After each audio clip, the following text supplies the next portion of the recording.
Morning,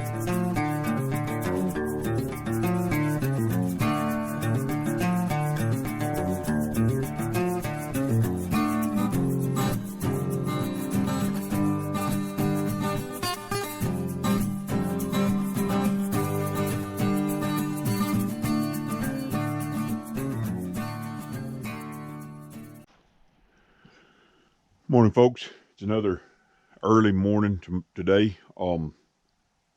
We've got a little trip we got to go take.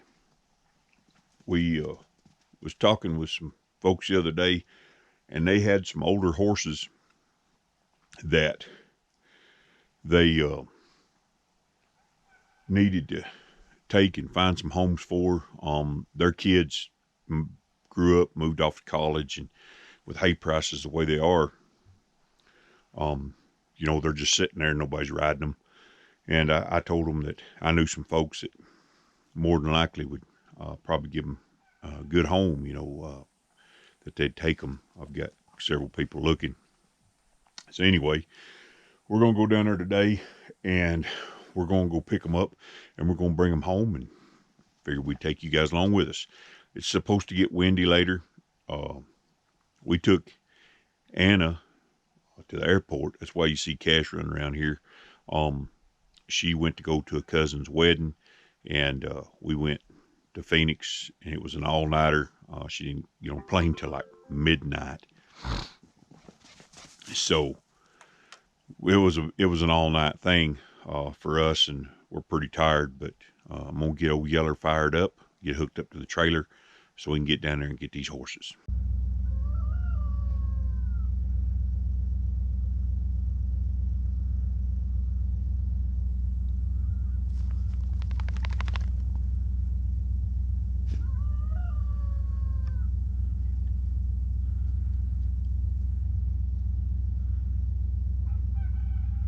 Well, folks, it's windy. We got over there. These folks were real emotional about these horses leaving, so I didn't video any of it, but we got them home. They're older horses. We've got a roan mare and a white gelding. We're gonna get them off the trailer. I'm gonna try out this little white gelding. I got some friends of ours that got two little boys, and they need a horse to ride. So we're gonna get them unloaded. I'm gonna see what he knows and get some pictures of him for them. We're gonna have this little mare right here. They both need a little bit of groceries.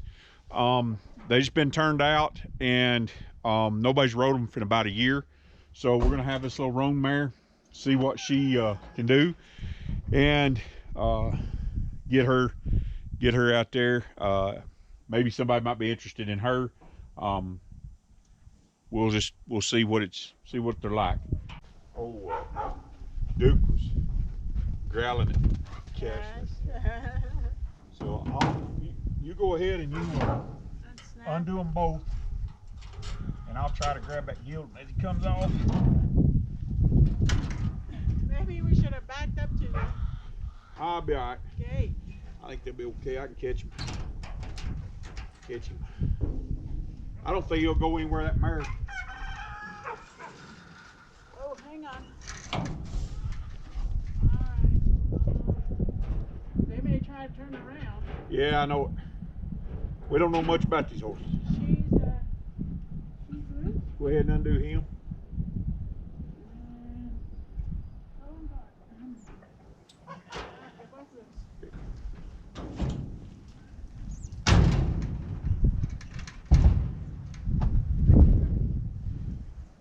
This gate, honey.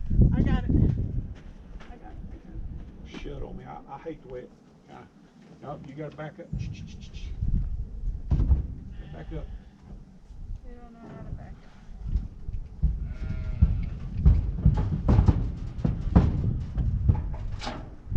up. No. There you go. Back up. There ain't nobody pulling their tail either. I don't want to get in there with them. Come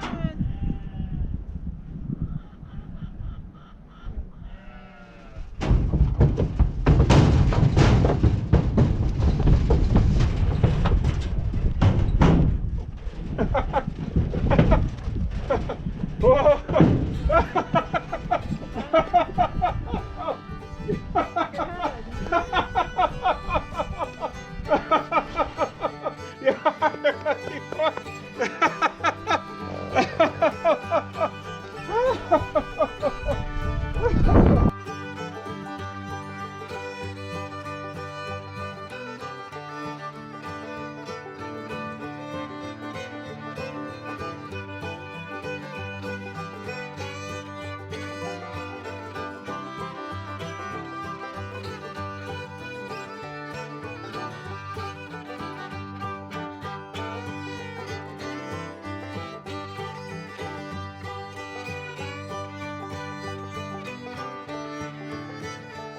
So you never know what people done with a horse, the routines they had, or anything else when you go to messing with them. So I'm always just real leery of them and watch them. And I've had horses that were perfectly fine. People was riding them around. You get them home, you go to saddle them and they sit back, flip over, just all kinds of stuff. So you always, when you buy a new horse, just treat them like they were a colt, and see what they're okay with and what they're not.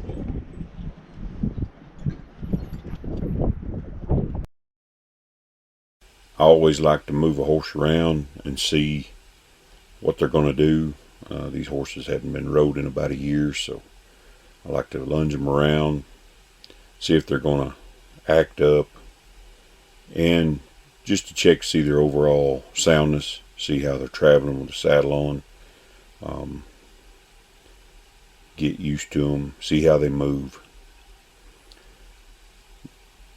The horse lunged pretty good to the left, but to the right, you can see he had his head to the outside, his hip to me, so he wasn't as relaxed, which probably means he hadn't been lunged in that direction very much.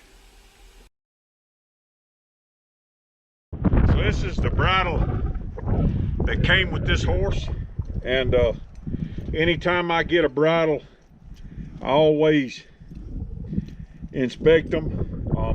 I got hurt pretty bad by not inspecting the bridle one time. Looks like they've tied a bunch of knots in these reins. You can get hurt pretty bad, even if it's just an accident and the horse didn't do anything. We was on some colts one day and I had a horse run under another horse that was tied to the rail because my rein broke. And it wasn't the horse's fault, it's my fault, because I didn't inspect my equipment. So these reins look pretty good. They don't look old. They got this big old nose band on there. Not sure, kind of like a Boselle. Not sure about that.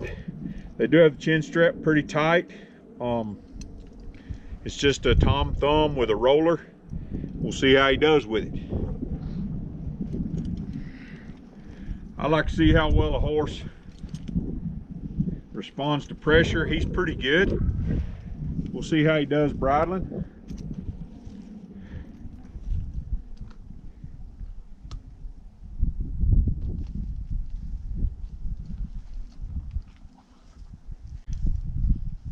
Well, not sure when this was the last time it was on this horse, but looks a little tight.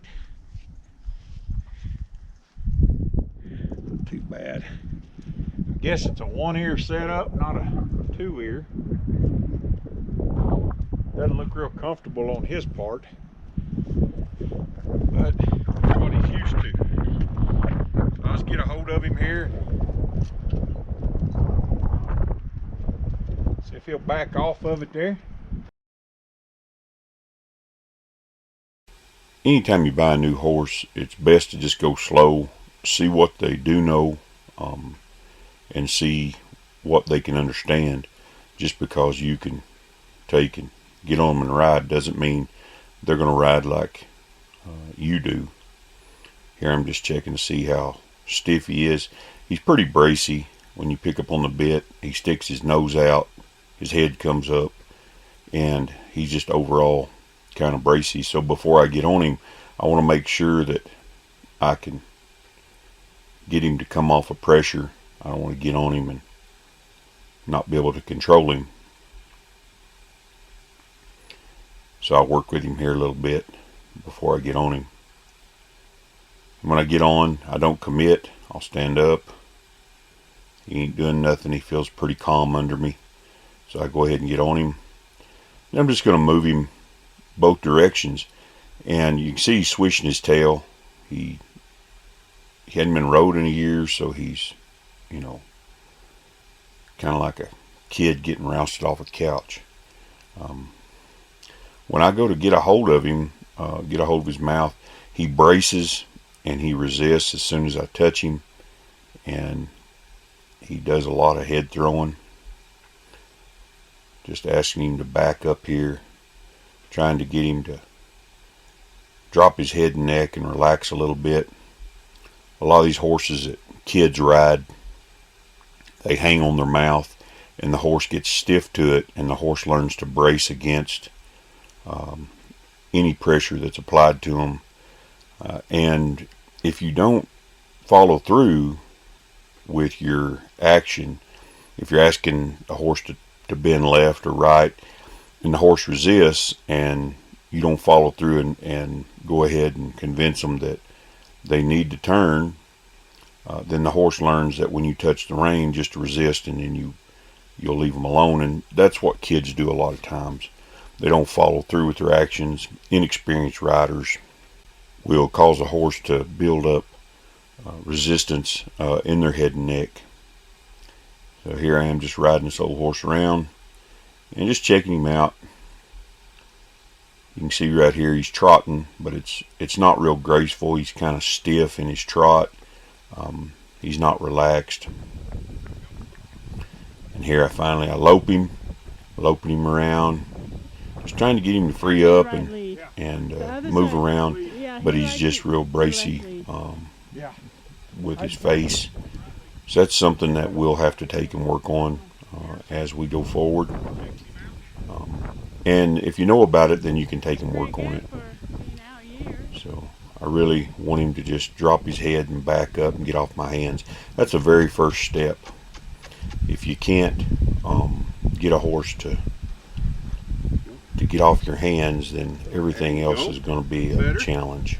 Coming back to him.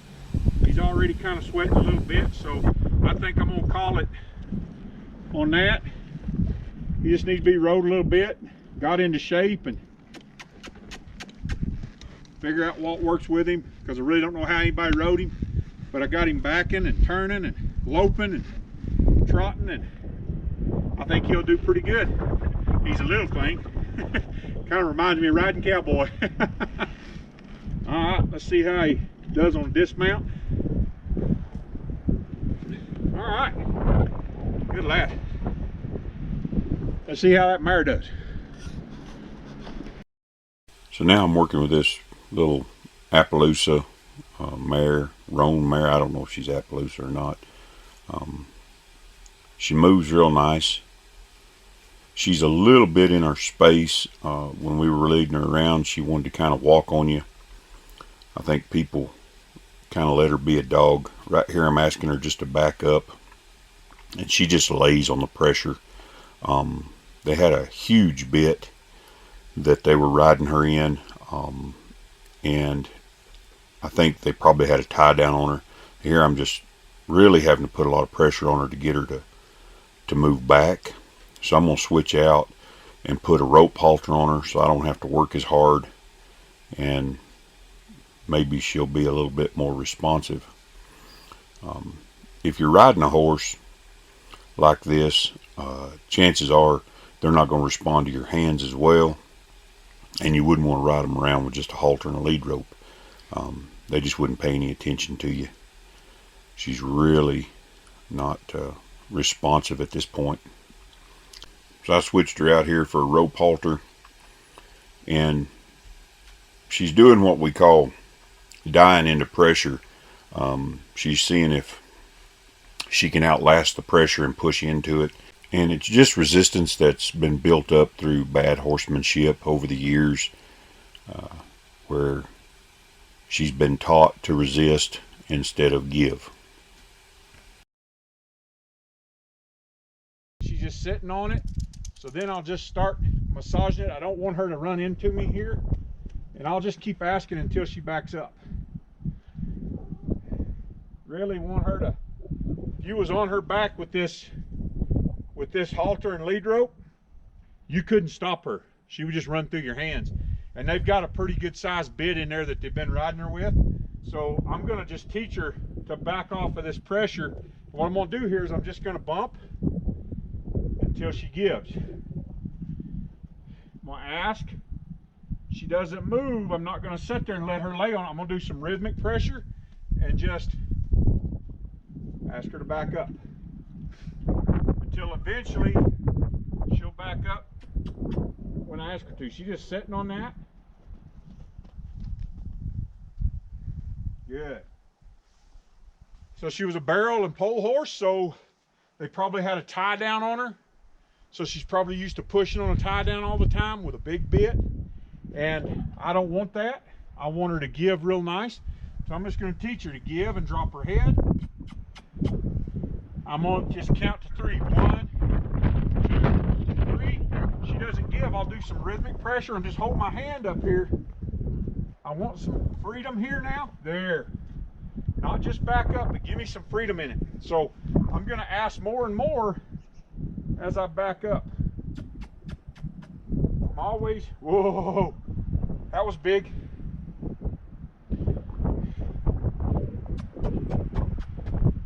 Good. I don't want her pushing into me here. I want her off of me. There we go. There we go. There we go. Now, she's trying to process that. You can see her ears and see her eyes. She's just kind of like, nobody's ever asked me to do this. I might just encourage a little bit. There we go. Better. Better. Better. A lot of times when kids ride horses, they tend to just have a hold of their mouth all the time, have a hold of their face, and the horse just kind of gets dead to it. So sometimes we have to we have to work on them here a little bit. Good girl. Good girl. There we go. Good girl. Now let's take and let's work her here.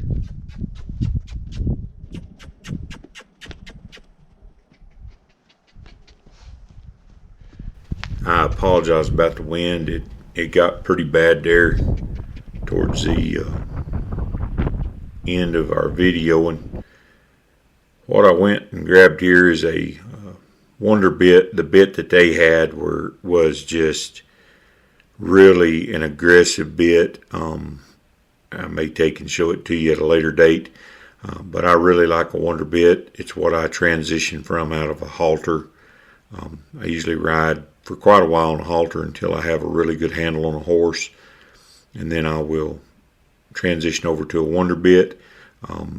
I like it because it can be an O-ring snaffle or a lever bit, and it really helps the horse because when you grab a hold of it, it doesn't get a hold of the horse right away. Some people call it a sliding gag, because what it does is as you apply pressure to the shank of the bit, it rotates inside the mouthpiece and it gets tighter and tighter. So the horse knows your hand's coming. It's a really good bit for inexperienced people because they are not just grabbing a hold of the horse all at once. And the horse develops a feel for it, which I really like. You don't have to work near as hard. And these horses, both of them, are really just bracy. They've had a lot of pressure put on their face. Here I'm demonstrating how the bit rotates when you pick up on it. So you're not getting a hold of that horse right away. You can see how her head goes up and out. And that bit's not getting a hold of her until I reach the end of my hand. So she's feeling it coming and she's bracing against it. Here I'm wanting her to put her head down, so I'm changing the angle there a little bit so it's not coming up, so the bit's not rotating as much. I'm asking her just to drop her head. The last thing I want to do is get on this mare and her not understand how to give to pressure. I'm probably bigger weight than what she's used to carrying, and them not being rode for a year, I want to make sure she understands she has the option to give and not just throw her head up and out. So here I'm asking her just to get soft. And this is one of my pet peeves. People believe that because you can bend a horse, that they're good. I'm looking for softness, and I've talked a lot about this in some of my videos, especially with Pearl. I don't want a horse just to bend. It's a mental response, not a physical response. Just because you can bend a horse doesn't change their mind. I want that horse soft and giving. I want them relaxed through their body. I want them to have a relaxed stance and just be submissive to it. Just because you can bend a horse doesn't mean it's soft. That bears repeating. I see so many people get on a horse and you know, they see some of these clinicians and some of these trainers, they bend a horse and they think, well, see, I can bend my horse, but the horse is bracing, they're transferring their weight forward, and it's just not a safe thing when you go to get on that horse. So I'll just bend the horse around and I will get them in a position that's not too bent. I don't want to overbend them, but I'm just looking for that horse to stop moving their feet and to relax and just give to that pressure. And this is also associated with a statement that I make a lot. It's, I don't want to connect my horse's face to their feet or the reins to their feet. Every time I pick up on a horse, I don't want them to move their feet. I want to get them into a position that will take and be a precursor to where I want their feet to go. Sometimes that may be left, it may be right, but that should have nothing to do with the position of their head and neck. So right here, when you pick up on these horses, they want to take and start moving their feet. That's not a soft horse, and that's a horse that is reactive and not responsive. It's a big difference. So I'm just getting her to be a little bit softer. You see, I'll massage that rein a little bit and just get her to relax and to give. And again, this bit is not making contact right away. It's a whole lot different bit than a tom thumb or even a snaffle because it's not a direct pull. It's a slider. So as I pick up on that rein, before it actually gets a hold of the horse, it lets the horse know more pressure's coming. So they really learn from it. Now I get on her here, and she's pretty good. She's still real bracy, which is, like I said before, just a product of bad horsemanship. I go to bend her around. She's bracy. She likes to put her nose up and out. And this is common in a lot of horses. I've ridden a lot of horses over the years. I used to sell a lot of horses, and I would buy a lot of horses, and people just don't teach them to give. And right here, she's just not wanting to back up. She's not wanting to give to that pressure. She's exhibiting a lot of brace through her head and neck. You can see here. So what I'm doing is I'm just disengaging her hindquarters and then applying pressure as she's still moving to get her to back up. And if she doesn't move, I'll just do it again until I can get some movement out of her and get a give. She's really bracy. You'll see me kind of pulsate on the reins and not just make a steady pull. I'll just kind of massage one rein or the other. There, got to step back. Give her a big relief, a big release, and act like she did something real big. Ooh, there we go again. Another big give. There, she dropped her head. And every time you have to be quick to release, especially on a horse that's used to being bracy. You've got to take and be quick to reward that try and that effort. If you don't have a good reverse, you don't have a good stop. So before I take a horse out and just go to riding, straight away and loping and trotting, I want to make sure that I've got a good reverse, and that in turn leads to a good stop. If you don't have a reverse on a horse, you don't have a good stop. That's just a matter of fact. So here I'm just working with her some more. I just want her to relax, not be so bracy. And the reaction you're seeing here is every time I start to make contact with her face, she braces up and fights against that pressure. Good girl. She neck rings around pretty good. She comes off my leg forward. Good girl. Good girl, out of shape. Me and her both. Now she's coming on down there, she's warmed up. Go.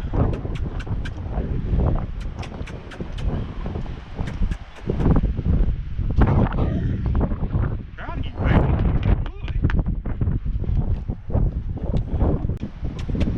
Good. Just needs to learn to get off that bit. She's used to having a tie down on, so she's used to relying on that tie down to keep her head in position.